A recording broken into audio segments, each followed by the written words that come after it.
Hello everyone, welcome to Zenith IAS. चर्चा करेंगे पंचायती राज व्यवस्था से रिलेटेड क्वेश्चंस की। देखिए, इसमें पहला प्रश्न है, पंचायती राज शब्द का अभिप्राय है। यहाँ पे पंचायती राज जो शब्द है वो ग्रामीण स्थानीय स्वशासन से संबंधित है।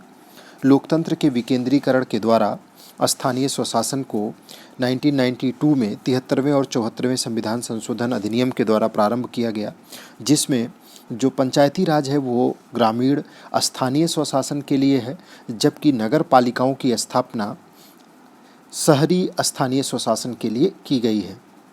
तो जब पंचायती राज शब्द की बात करेगा तो आपको ग्रामीण स्थानीय स्वशासन से समझना है।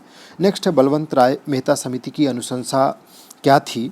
एक स्तर की, दो स्तर की पंचायती राज पद्धति या त्रिस्तरीय?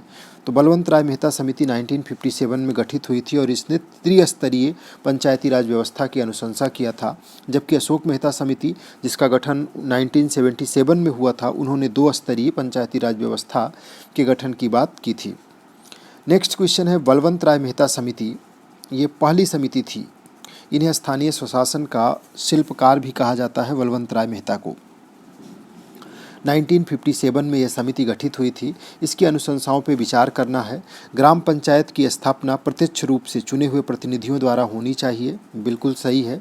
पंचायत समिति का गठन ब्लॉक स्तर पे किया जाना चाहिए, तो पंचायत समिति जो है वो ब्लॉक स्तर पे गठित होनी चाहिए।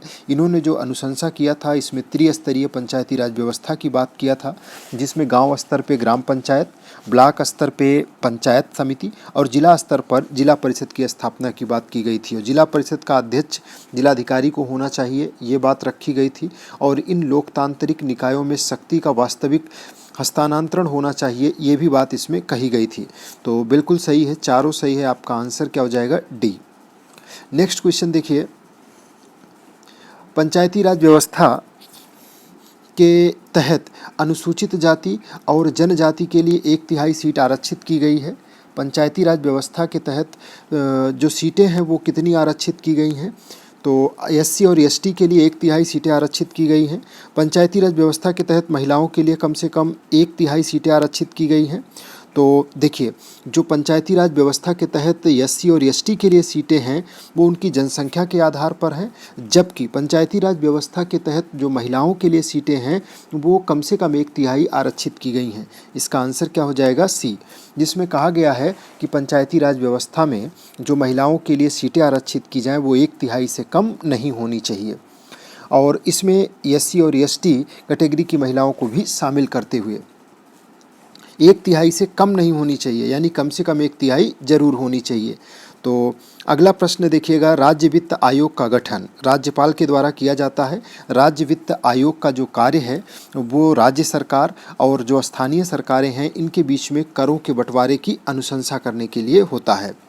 नेक्स्ट है, सभी पंचायतों को सभी स्तरों पर पंचायतों का कार्यकाल 5 वर्षों के लिए निश्चित किया गया है। तो सभी पंचायतों के लिए सभी स्तरों पर जो पंचायत का टाइम पीरियड है वो 5 साल का है, बिल्कुल सही है। और 11वीं अनुसूची उसमें 29 विषय शामिल किए गए हैं। ये 11वीं अनुसूची है जिसके अंतर्गत जो पंचायतों से रिलेटेड शक्तियाँ दी गई हैं, यानी कि पंचायतों के कानून क्षेत्र के अंतर्गत जो 29 प्रकार्यात्मक विषय वस्तु है उसको इसमें शामिल किया गया है।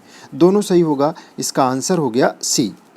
नेक्स्ट क्वेश्चन देखिएगा, नेक्स्ट है, किस राज्य में 4 स्तरीय पंचायती राज पद्धति अपनाई गई? तो वो राज्य है पश्चिम बंगाल। पश्चिम बंगाल के अंदर 4 स्तरीय पंचायती राज व्यवस्था को अपनाया गया था।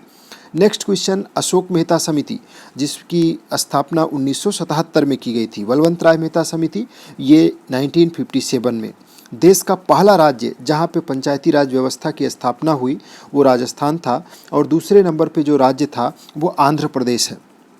नेक्स्ट है, 1992 के 73वें संविधान संशोधन अधिनियम द्वारा पंचायती राज व्यवस्था को संविधान में शामिल किया गया, बिल्कुल सही है। और इसके द्वारा संविधान में 11वीं अनुसूची जोड़ी गई। इसके द्वारा जो संविधान में अनुसूची जोड़ी गई वो है 11, तो 11वीं अनुसूची को ऐड किया गया। आंसर दोनों सही है, आपका सी हो जाएगा। तो ये था क्वेश्चन पंचायती राज व्यवस्था के बिल्कुल बेसिक से रिलेटेड।